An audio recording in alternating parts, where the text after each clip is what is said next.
Assalamualaikum warahmatullahi wabarakatuh. Alhamdulillahirrabbilalamin. Salatu wassalamu ala nabiyyina Muhammadin wa ala alihi wa ashabihi ajma'in. Amma ba'd. Segala puji syukur marilah kita ucapkan untuk Tuhan yang Maha Esa, pencipta alam semesta, menciptakan segenap makhluk sendirian dan menentukan mereka rezeki dan ajalnya. Salawat serta salam semoga Allah curahkan kepada Nabi Muhammad beserta para nabi dan para rasul sebelum beliau, yang mengajarkan pengetahuan akan datangnya hari kebangkitan, hari pembalasan. Saudara-saudara sekalian, para mahasiswa penuntut ilmu anatomi tubuh manusia, ilmu biomedis dimanapun Anda berada, di antara ayat-ayat tanda-tanda keberadaan Sang Pencipta adalah keajaiban penciptaan manusia. Di antara hal yang menakjubkan dalam penciptaan manusia adalah diberinya manusia wajah yang terhormat. Wajah merupakan tempat yang terhormat, yang dengannya manusia dihormati dan khas dengannya seseorang dikenali. Dengannya tercipta berbagai macam ekspresi yang beraneka ragam sehingga bisa diketahui suasana hati seseorang. Hal ini tidak bisa didapatkan pada makhluk yang lain, padahal mereka mempunyai struktur wajah yang kurang lebih sama. Ini merupakan tanda yang sangat besar bahwasanya kenikmatan ini merupakan anugerah dari Sang Pencipta dan Pengatur, agar bertambah rasa syukur kita kepadanya dan bertambah rasa sayang kita kepada makhluk yang lain. Saudara-saudara, pada bidang medis, pengetahuan akan terbentuknya struktur wajah ini akan sangat bermanfaat pada ilmu-ilmu bedah plastik, ilmu THT, ilmu penyakit mata, dan ilmu kedokteran gigi tentunya, ya. Walaupun tidak terbatas pada ilmu ini, tentunya ada manfaat pada ilmu-ilmu yang lain. Pada video kali ini saya akan memberikan kuliah tentang struktur wajah secara muskuloskeletal, secara vaskulatur, dan secara sistem saraf. Baik saudara-saudara, saya akan menunjukkan kepada saudara otot yang pertama yang ada pada regio wajah. Yang pertama, otot yang kita sebut sebagai orbicularis oculi. Orbicularis bermakna bulat, ya, orbicularis. Matahari dikelilingi oleh bumi secara orbit, ya. Orbit, ya. Matahari punya orbit, bumi punya orbit, bulan punya orbit, ya. Jadi sesuatu yang melingkar. Dan pada mata kita ada struktur otot yang namanya orbicularis oculi, yakni otot yang melingkari okuli, mata, ya. Karena orbicularis oculi ini merupakan otot, dan kita tahu fungsi dari otot itu hanyalah memendek. Begitu tidak ada rangsang listrik, dia akan relaksasi. Begitu ada rangsang listrik, maka dia akan kontraksi, memendek, ya. Ini kalau otot panjang, ya. Tapi kalau bentuk otot melingkar, maka ketika ada rangsang listrik, apa yang terjadi? Dia akan kontraksi. Nah, dengan kata lain, dia akan memendek. Ketika tidak ada stimulus listrik dari saraf, maka dia akan relaksasi, melebar. Dan kita tahu orbicularis oculi ini kalau dia berkontraksi, memendek, maka apa yang terjadi, saudara-saudara? Ya, dia akan mengecilkan diameter dari kelopak mata Anda. Ya. Dengan kata lain, musculus orbicularis oculi ini adalah otot yang berfungsi untuk memicingkan mata Anda ketika Anda berada di siang yang panas dan terasa silau sekali, intensitas cahayanya sangat besar sehingga akan membahayakan sistem saraf di dalam bola mata Anda, maka secara refleks Anda pun akan memicingkan mata Anda. Nah, semacam ini. Nah, ini merupakan fungsi yang diberikan kepada musculus orbicularis oculi. Ya, musculus orbicularis oculi. Lihat betapa baik pencipta memberikan kepada kita perangkat untuk melindungi indera mata kita. Dan sebagaimana otot punya origo, insersio, ya, ada ujung pangkal dan ujung akhir, maka demikian juga dengan orbicularis oculi. Dia punya ujung awal dan ujung akhir, ya. Sebagaimana pada otot deltoideus yang ada di bahu kita. Ketika kita tahu dia berorigo di daerah scapula dan berinsersio di tulang atas. Ketika dia akan berkontraksi, maka otot deltoideus ini akan memendek dan menghasilkan gerakan mengangkat bahu atas Anda ke atas tubuh, ya. Ketika dia relaksasi, tidak ada rangsang listrik, maka dia akan jatuh mengikuti gerakan gravitasi, kayak gravitasi. Demikian juga dengan orbicularis oculi. Dia mempunyai fungsi mengecilkan diameter palpebra kelopak mata Anda. Di manakah tempat origo dan insersionya? Origo insersio dari musculus orbicularis oculi berada di sepanjang tulang frontal di sini. Kita tahu ini adalah tulang frontal. Kemudian tulang maxilla, lebih tepatnya daerah zygoma, dan ligamentum palpebra, ya, yang ada di tengah-tengah ini, ligamentum jaringan keras yang ada di sini, ligamentum palpebra. Demikian juga pada tulang alagrimal yang ada di balik dari ligamentum palpebra, ya. Kemudian insersinya kemana? Insersinya adalah di samping kiri, ya, raffe palpebra sebelah lateral, dan kemudian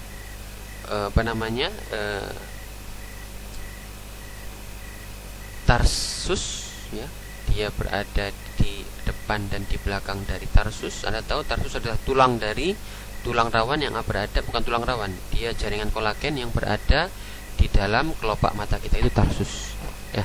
Yang namanya orbicularis oculi, dia berada di atas dan di bawah, di belakang di depan dari tarsus, jaringan tarsus ini, sehingga ketika dia kontraksi, dia akan menutup palpebra, ya. Jadi otot-otot yang otot orbicularis oculi yang berada di kelopak mata akan menutup kelopak mata, sementara otot-otot yang di sekeliling bola mata ketika dia kontraksi, dia akan memincingkan bola mata Anda. Semuanya dalam rangka untuk melindungi mata Anda. Bagian palpebra, ketika dia berkontraksi, dia akan menutup palpebra, ya. Begitu relaksasi, dia akan kembali terbuka. Terbukanya oleh apa? Terbukanya palpebra adalah dari musculus otot levator palpebra yang berada di dalam bola mata. Menutupnya akibat orbicularis oculi. Ya. Kemudian saudara-saudara, di sini juga ada otot depressor supercili, namanya depressor berarti dia menurunkan, supercili bermakna alis, ya. Jadi dia menurunkan ujung medial dari alis ini. Untuk apa? Untuk ekspresi tentunya, ya. Mengernyitkan alis, ya, mungkin marah, mungkin heran. Maka ini adalah tugas dari musculus depressor supercili. Dan di sini juga ada musculus procerus di sini, ya. Origonya di daerah tulang hidung, os nasal, kemudian berinsersio ke daerah dahi, ya, di antara dua otot depressor supercili, ya. Ketika dia berkontraksi, maka dia akan membuat hidung ini alis ini akan ikut turun ke bawah, ya. Jadi saat Anda mengenyitkan dahi ini di daerah tengah-tengah, itu akan tampak seperti orang marah atau orang heran. Itu akibat procerus dan depressor anguli, depressor supercili. Kemudian saudara-saudara, kita akan teruskan lagi ke arah daerah bibir. Nah, ini adalah sama namanya orbicularis, tapi kalau tadi namanya orbicularis oculi yang atas, ya, kalau yang bawah orbicularis oris mulut, otot yang melingkari mulut Anda. Ketika dia berkontraksi, Anda masih ingat, dia akan memendek, ya. Ketika dia memendek, apa yang terjadi? Maka ini merupakan otot yang sangat penting untuk mencucu. Ini posisi mencucu sebenarnya. Ini adalah kerja dari musculus orbicularis oris, ya. Ketika dia kontraksi, dia akan membuat gerakan mencucu. Dan ini penting untuk segala macam gerakan-gerakan yang membutuhkan gerakan mencucu, seperti bayi yang mengisap puting payudara ibunya, atau mungkin Anda mengisap sedotan, itu dibutuhkan gerakan mencucu, ya. Pada beberapa kasus-kasus penyakit seperti misalnya stroke, di mana ada saraf nervus yang menginervasi musculus orbicularis oris ini, yakni nervus facialis lumpuh, maka dia tidak bisa mencucu karena tidak ada kontraksi pada ototnya. Sehingga salah satu tes untuk melihat adanya gangguan saraf adalah disuruh penderita untuk mencucu atau bersiul. Ketika penderita ini bisa melakukan gerakan siul, berarti dia mempunyai inervasi nervus facialis yang bagus. Tapi ketika tidak punya inervasi nervus facialis yang bagus, maka dia tidak bisa bersiul. Coba Pak bersiul kepada pasien kita, perintah demikian, dia tidak bisa. Nah, jadi lagi-lagi ini merupakan kenikmatan dari Tuhan pencipta alam semesta yang menganugerahkan kepada kita ekspresi mulut yang bisa mencucu, ya. Tadi saya membahas tentang penderita yang stroke tadi misalnya, ya, akibat kelumpuhan nervus facialis, ya. Demikian juga pada orbicularis oculi tadi, ya. Seandainya terjadi kelumpuhan saraf nervus facialis, maka mata tidak bisa mengedipkan bola matanya, tidak bisa seperti ini, ya. Apa yang terjadi kalau seseorang itu lumpuh saraf wajahnya? Dia tidak bisa mencucu, tidak bisa bersiul. Maka kalau pada mata dia tidak bisa berkedip, ya. Kalau tidak bisa berkedip, saudara-saudara bisa membayangkan kalau Anda tidak berkedip, tentu akan sangat pedih sekali mata ini. Karena itu pada penderita yang mengalami kelumpuhan nervus wajah, otot-otot wajah karena penyakit-penyakit seperti stroke atau Bell's palsy, itu dia tidak bisa mengedipkan bola matanya dan akan meneteskan air mata terus-menerus karena sangat pedas sekali. Sangat pedas, ya. Dengan adanya gerakan berkedip, maka sel kelenjar air mata di sini akan terperas keluar sehingga akan membasahi bola mata. Kalau tidak ada kedipan, maka tidak ada perasan dari kelenjar air mata. Dengan kata lain, karena sangat pedasnya, secara otomatis ductus lacrimalis atau kelenjar air mata itu akan mensekresikan, memeras isinya secara secara over, ya, terus membanjiri bola mata semacam ini. Dan untuk bisa menghisap air mata yang ada di sini itu juga membutuhkan musculus orbicularis oculi. Kalau dia tidak bisa lumpuh, maka juga tidak bisa ada hisapan air di kelopak mata ini untuk masuk ke dalam saluran pembuangan ductus nasolacrimal yang ada di ujung bola mata ini. Maka lagi-lagi kita harus bersyukur dengan kenikmatan yang ada pada kita pada saat ini, sehingga Allah Tuhan kita masih memberi kepada kita kenikmatan untuk bisa berkedip, ya, untuk bisa menghirup air dengan sedotan, dengan meminum dengan menggunakan mulut kita. Ini merupakan kenikmatan yang harus kita syukuri dan tidak kita ingkari, tidak membuat murka Tuhan pencipta alam semesta raya. Dan kita berdoa kepada Tuhan semesta alam supaya dijauhkan kita dan anak cucu keluarga kita dari penyakit-penyakit yang menyengsarakan semacam stroke, Bell's palsy dan sebagainya. Amin. Saudara-saudara, kemudian saya akan melanjutkan. Jadi ini adalah musculus orbicularis oculi. Dia berorigonya di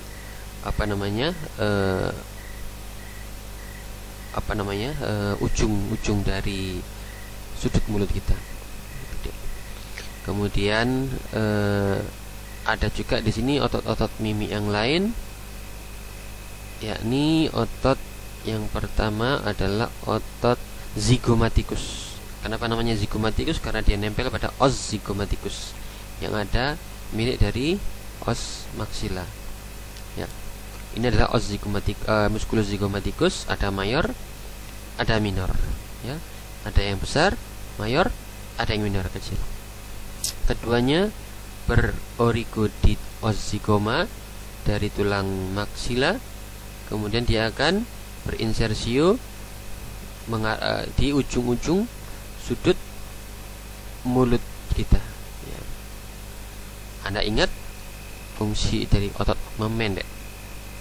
Ketika tidak ada rangsangan saraf, maka dia akan memanjang, relaksasi. Kalau dia memendek, Anda bisa membayangkan kira-kira apa yang terjadi, saudara-saudara, ketika dia memendek. Benar sekali. Ketika dia memendek, dia akan menarik sudut mulut ini ke arah atas. Tentu saja Anda pasti tahu apa yang terjadi kalau sudut mulut Anda terangkat ke atas.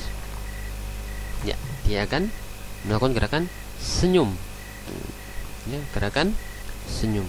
Ya, ini lagi-lagi karunia dari Tuhan kita. Ya, binatang pun punya os musculus zygomaticus mayor, minor. Mereka juga punya. Tapi hanya manusia yang bisa membuat wajah tersenyum. Ya, wajah yang tersenyum. Ini merupakan kenikmatan dari Tuhan semesta alam yang lagi-lagi harus kita syukuri. Ya. Kalau terjadi kelumpuhan, tidak bisa senyum. Ya.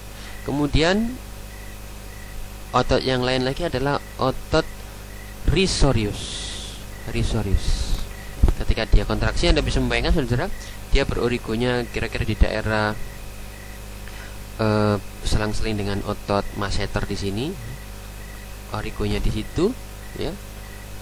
Kemudian dia akan berinsersi pada ujung mulut. Ketika dia berkontraksi, Anda bisa membayangkan kira-kira apa yang akan dilakukan? Benar, dia akan menarik mulut ini ke samping. Ya. Anda ingat kenapa namanya risorius? Ya, risorius ini semacam, Anda ingat badut ya?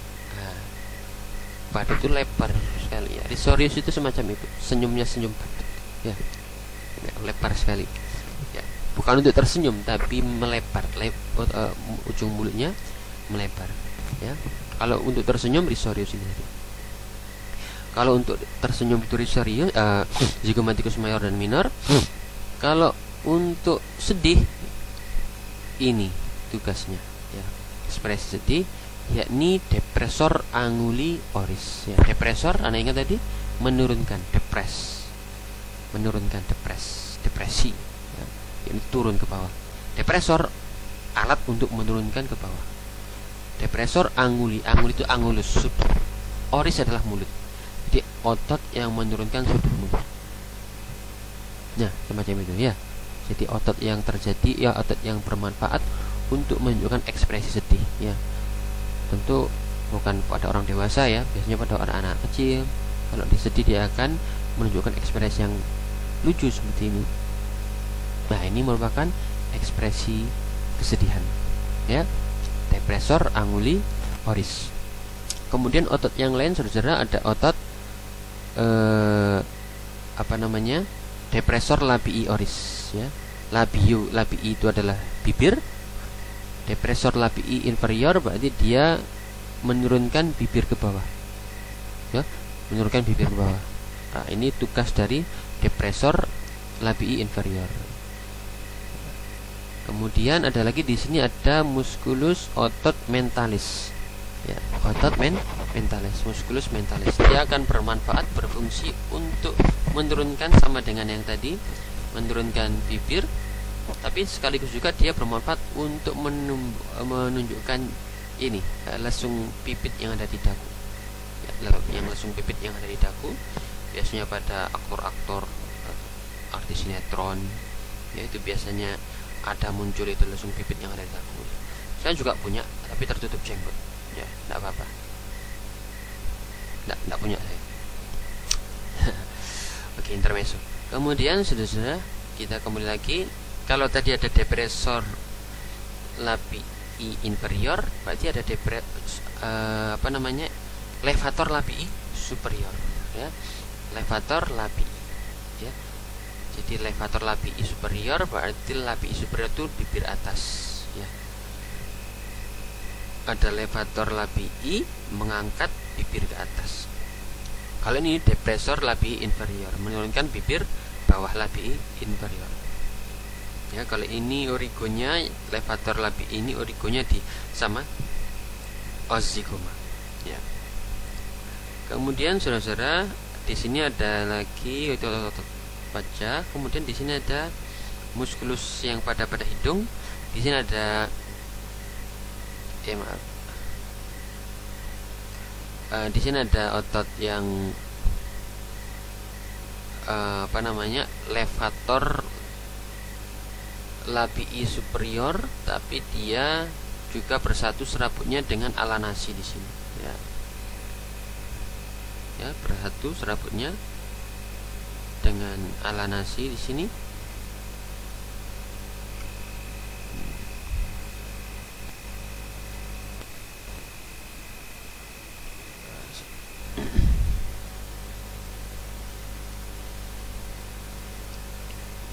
Saya ulangi lagi. Ini levator labium superior dan levator ala nasi. Kemudian ini musculus nasalis, ada yang bagian musculus pada hidung, ada yang bagian lateral, ya. Nasalis transverse portion, ya. Pars transversalis, ya. Jadi di hidung kita itu ada otot untuk menurunkan, mengecilkan diameter hidung kita, ya. Misalnya Anda ingin meningkatkan aliran nafas ke dalam hidung, misalnya Anda ingin membau rawon yang harum, maka Anda kemudian akan meningkatkan jumlah udara yang masuk untuk memasukkan molekul-molekul bau rawon itu ke saraf dalam hidung, maka Anda akan meningkatkan jumlah nafas dengan mengecilkan ala nasi, ya, hidung ini, ya. Ya, Anda akan mengendus-endus dengan mengkontraksikan otot yang ada di hidung sini, sama untuk mengendus bau. Kemudian saya akan kembali lagi. Ini otot yang penting untuk Anda adalah otot masseter. Masseter, ya. Sebelum masseter ini dia dilapisi oleh kelenjar parotis atau kelenjar liur Anda, ya. Ini kelenjar parotis di kanan Anda. Anda bisa merasakan, terkadang bisa merasakan sensasi dari kontraksi kelenjar saliva parotis ini. Mungkin Anda pernah merasakan mangga, ya. Tidak usah merasakan, Anda membayangkan buah mangga yang asam kecut itu saja, buahnya tidak ada, Anda cuma membayangkan saja, maka Anda bisa merasakan mulut Anda langsung dibanjiri dengan saliva, dan Anda bisa merasakan pipi Anda ini terasa ngilu. Itu merupakan kontraksi dari dari kelenjar saliva parotis, kelenjar air parotis. Itu merupakan kelenjar yang terbesar yang mensekresikan, yang berfungsi untuk menyemprotkan air liur ke dalam rongga mulut itu, cavum oris. Kalau kita buka kelenjar parotis ini, saudara-saudara, maka akan tambah di sini musculus masseter, ya. Musculus masseter. Musculus masseter ini adalah musculus otot yang sangat penting untuk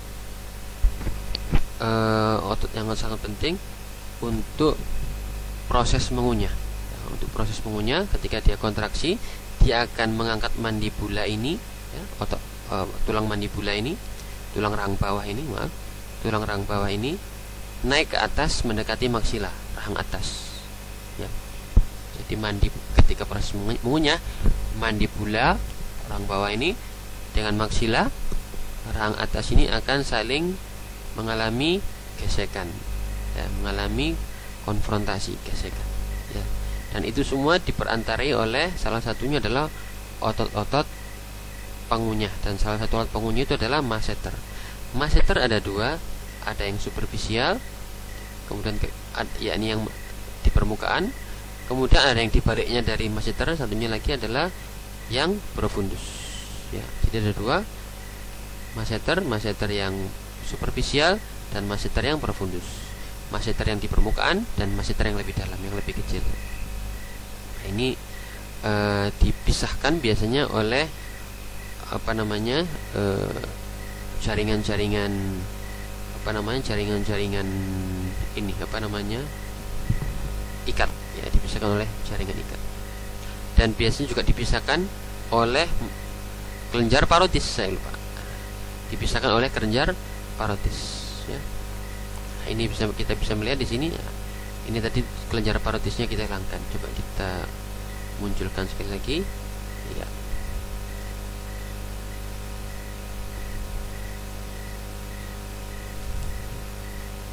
Nah, ini kelenjar parotisnya, saudara-saudara. Parotis ini dia itu dia sampai memisahkan dua buah otot masseter tadi, masseter yang superficial dan masseter yang profundus.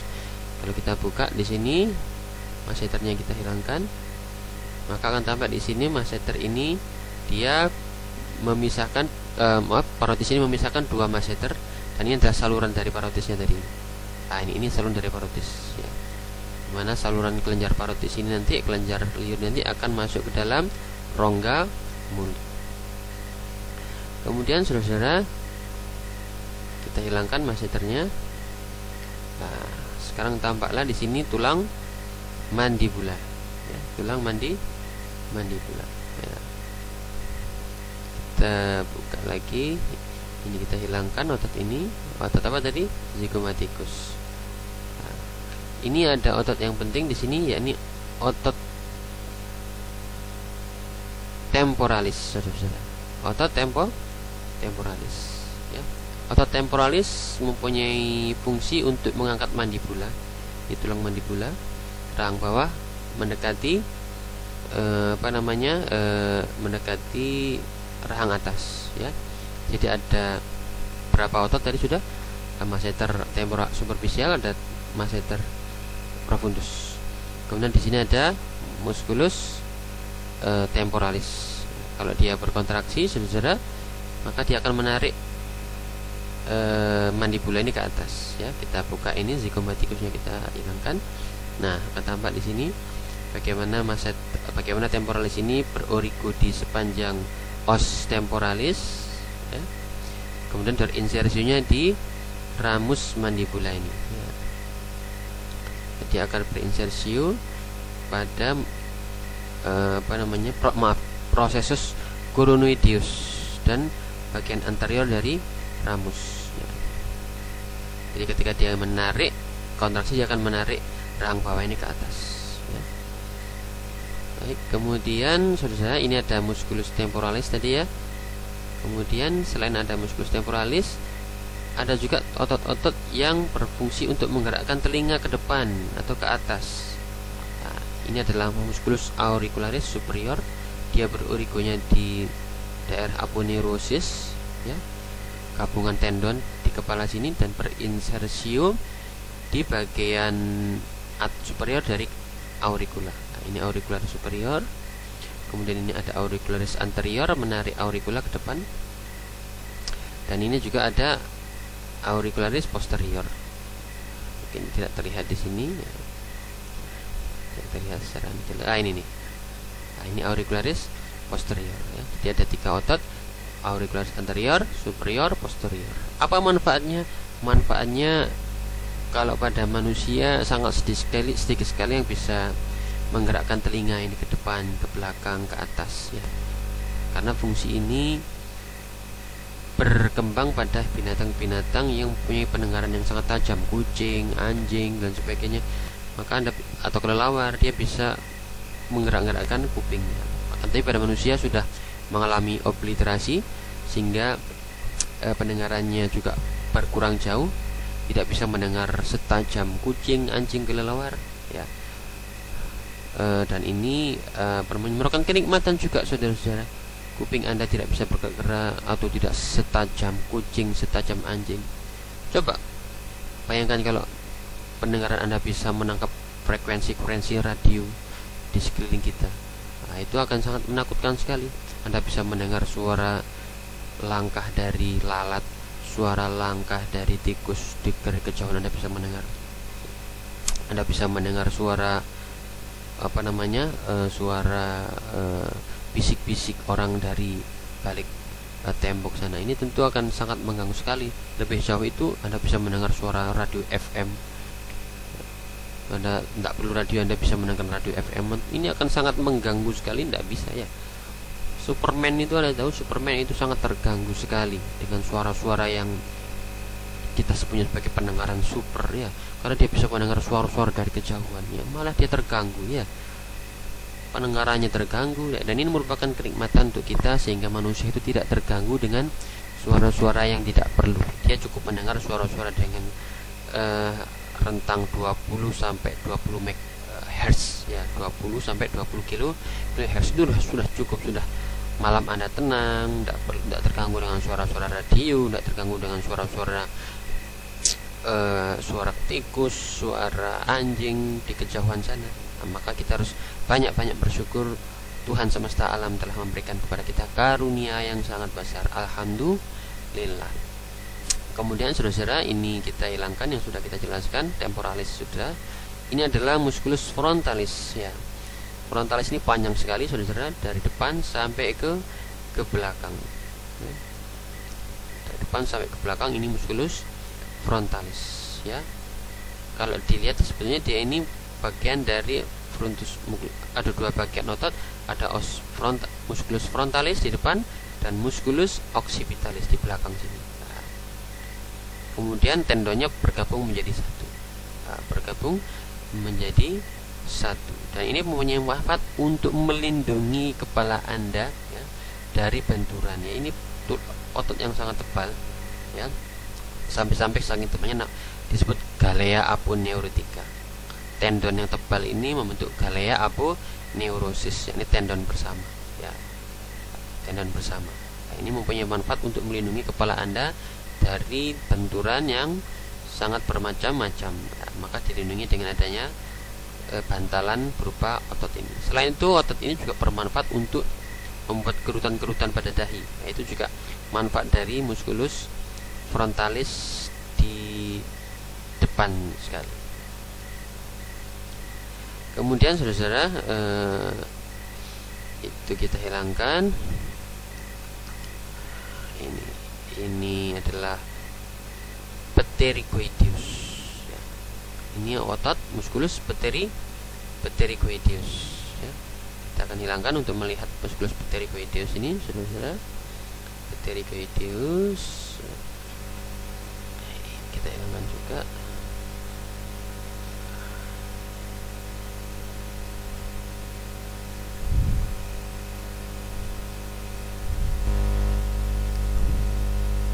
Pterygoideus kita hilangkan. Nggak bisa. Kita lihat dari belakang sini. Nah, ini musculus apa saudara? Sternocleidomastoid ya. Sternocleidomastoid.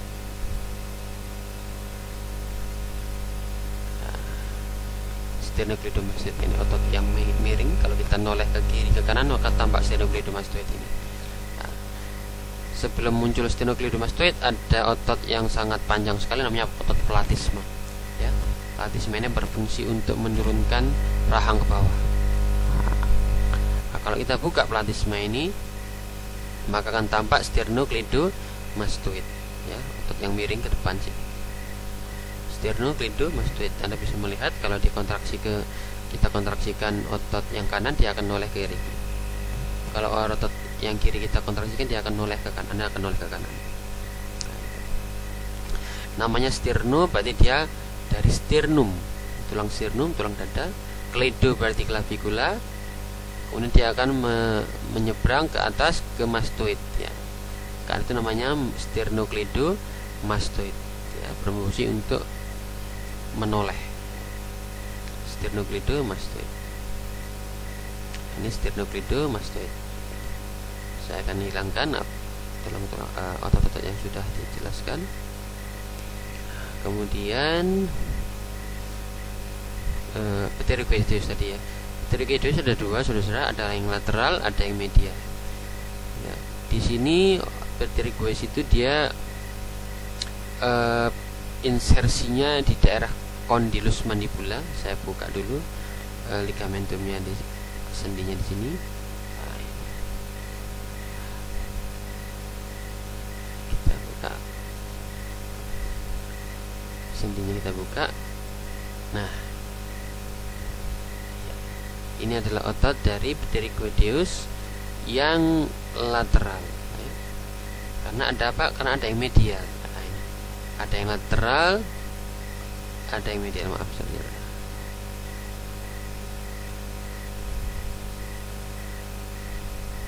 Ada yang lateral, ada yang medial. Medialnya tidak kelihatan ini. Nah, jadi, ini nih. Ya, ini yang medial. Ini yang lateral, saudara. Ya, saya hilangkan dulu.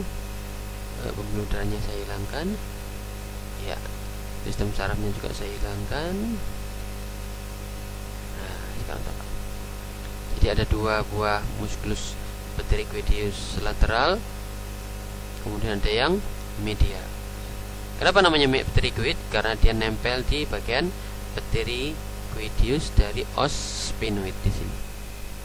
Ya. Dia keduanya akan berinsersiu pada mandibula. Yang pterygoideus lateral, dia akan membuat rahang ini maju ke depan. Rahang yang saya hilangkan tadi maju ke depan, ya. Rahang ke depan, maju ke depan. Demikian juga dengan yang bagian inferior, ya, ada yang bawah, ada yang atas. Itu juga akan mendorong rahang ke depan. Kenapa kok ke depan, saudara? Ya, karena untuk membuka mulut itu diperlukan mandibula itu maju ke depan. Ya. Itu dia ditarik oleh musculus pterygoideus lateral ini tadi untuk maju ke depan.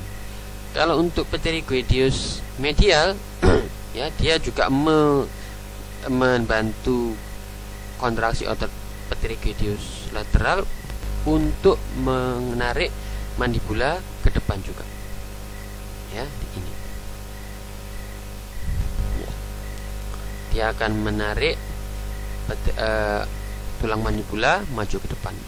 Ya. Nah, semacam ini. Dan ini penting, saudara-saudara, ya. Jadi kalau mandibula tadi yang narik siapa tadi? Yang narik tadi adalah platysma, ya. Yang narik ke depan, yang narik ke bawah dari platysma, yang narik ke depan ini pterygoideus lateral dan medial. Pada saat Anda membuka mulut, ya, misalnya pada saat menguap atau makan, itu akan ditarik ke depan. Kemudian dikembalikan lagi oleh otot-otot pengunyah tadi, masseter dan sebagainya. Ini termasuk rangkaian dari otot-otot pengunyah. Oke, saudara-saudara.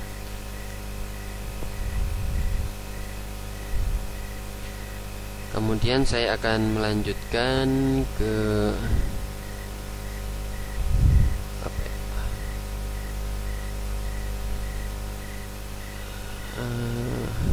pembuluh darah.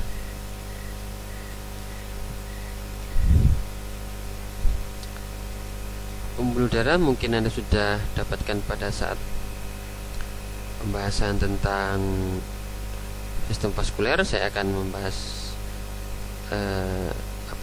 sekilas. Anda masih ingat, saudara, ini adalah arteri. Dimulai percepatan tentang regio facialis itu dimulai dari pembahasannya pada pembahasan tentang arteri carotis interna, ya, carotis interna dan eksterna, atau carotis communis, maaf. Carotis communis, ini adalah carotis communis, saudara-saudara. Dia percabangan dari aorta maupun trunkus brachiosepalik. Kemudian dia akan pecah menjadi dua.